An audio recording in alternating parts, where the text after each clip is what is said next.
Yo, what's up guys, welcome back to the channel, and today I'm going to show you how to use Kikoff's mobile wallet.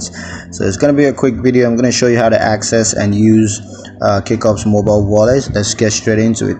So first off, when it comes to accessing it, you can download and install the Kikoff mobile app if you don't have it on your phone already. That's the first step. You can get it from the App Store, or you can get it from the Google Play Store depending on the device that you are using.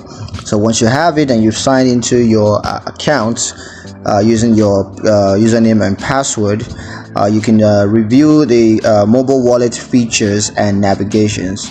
Now you can use this to you can add Kikoff credit cards to the mobile wallet, and then you can use that mobile wallet to make payments for items. So yeah, you can also review and understand the mobile wallet's terms and conditions. That way you know all the details involved with using that. So yeah, that's pretty much it for how to use Kikoff's mobile wallet.